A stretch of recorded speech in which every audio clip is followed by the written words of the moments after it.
Hello అండి, welcome to మైంటిస్ మంట kitchen. ఇవాళ మనం చికెన్ బిర్యానీ చేసుకుందాము. ఇక్కడ నేను 300 గ్రామ్స్ చికెన్ తీసుకున్నాను. అది బాగా క్లీన్ చేసి పెట్టుకున్నాను.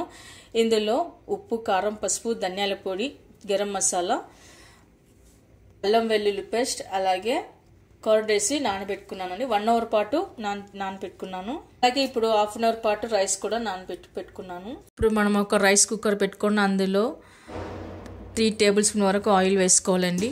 ఇప్పుడు మనం కొద్దిగా బటర్ కూడా వేసుకుందాము, కొద్దిగా సాజీరా, ఇప్పుడు బిర్యానీ ఆకు, మరాఠీ పువ్వు, చెక్క, లవంగ, యాలకులు, సన్నగా కట్ చేసి పెట్టుకున్న 2 ఆనియన్ వేసుకోవాలి. ఆనియన్ బాగా ఎర్రబడే వరకు కలుపుకోవాలి. అటు పెట్టుకున్న 4 పచ్చిమిర్చి, ఇక పసుపు, సాల్ట్, అల్లం వెల్లుల్లి పేస్ట్, పుదీనా, కొత్తిమీర వేసాక కలుపుకొని పెట్టుకోవాలి.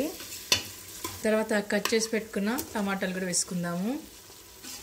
ఇప్పుడు ఇందులో కొద్దిగా కారం, ధనియా పొడి, చికెన్ బిర్యానీ మసాలా అన్నీ వేసాక ఒకసారి బాగా కలుపుకొని పెట్టుకోవాలి. తర్వాత ఇప్పుడు నానబెట్టిన చికెన్ వేసుకుందాము. ఒకసారి బాగా కలుపుకొని పెట్టుకోవాలి. మనం మూత పెట్టేసి 5 మినిట్స్ ఉడికించుకోవాలి. వాటర్ ఏమి వేయరాదు. ఇప్పుడు చికెన్ నుంచి ఇల్లంతా ఆయిల్ ఇలా సపరేట్ అయిన తర్వాత నానబెట్టిన రైస్ వేసుకోవాలి. ఇలా రైస్ అంతా వేసాక కలుపుకొని పెట్టుకోవాలి. మనం ముందే చికెన్ నానేయడం వల్ల మంచి టేస్ట్ వస్తుందండి ముక్కలకి. మనం మసాలా అంతా బాగా పట్టించి చికెన్ని ముందే 1 అవర్ ముందే నానేసి పెట్టుకోవాలి. మంచి టేస్ట్ వస్తుంది ముక్కలకి. మనం వాటర్ వేసుకోవాలండి. 1 గ్లాస్ బియ్యానికి 2 గ్లాసుల వాటర్ వేసుకోవాలి. ఇక్కడ నేను మొత్తం 3 గ్లాస్ వేసుకున్నాను, అంటే 6 గ్లాస్ వరకు వాటర్ వేస్తున్నాను. ఉప్పు తగినంత వేసుకోవాలి. ముందు వేసాం కదా, ఇప్పుడు చూసి వేసుకోవాలి. ఇప్పుడు ఒకసారి కలిపి పెట్టుకోవాలి.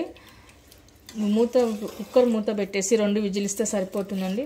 బాస్మతి బియ్యం అయితే 1 విజిల్ ఇవ్వాలి. నేను మామూలు రైస్ వేసాను కాబట్టి ఇక్కడ 2 విజిల్స్ ఇస్తున్నాను. ఓకే అండి, చికెన్ బిర్యానీ రెడీ అయిపోయింది. ఇప్పుడు మొత్తం ఒకసారి బాగా కలిపి పెట్టుకున్న తర్వాత సర్వింగ్ ప్లేట్లోకి తీసుకుందాము. ఇక్కడ నేను చిన్నపిల్లలు కూడా తినడానికి వచ్చేలా చికెన్ ముక్కలు వేసానండి. ఇప్పుడు పైన మనం బటర్ వేసుకుందాము. ఇప్పుడు పైన కొత్తిమీర వేసుకుందాము.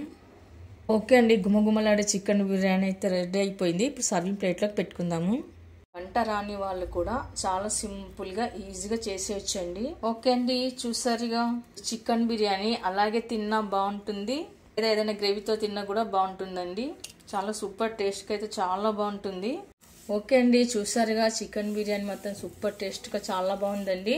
ఈ వీడియో కనుక మీకు నచ్చినట్లయితే మీరు కూడా ఒకసారి ట్రై చేయండి. మీకు ఎలా కుదిరిందో కామెంట్స్లో పెట్టండి, లైక్ చేయండి, షేర్ చేయండి. తప్పకుండా మన ఛానల్ని సబ్స్క్రైబ్ చేయండి. Thank you for watching.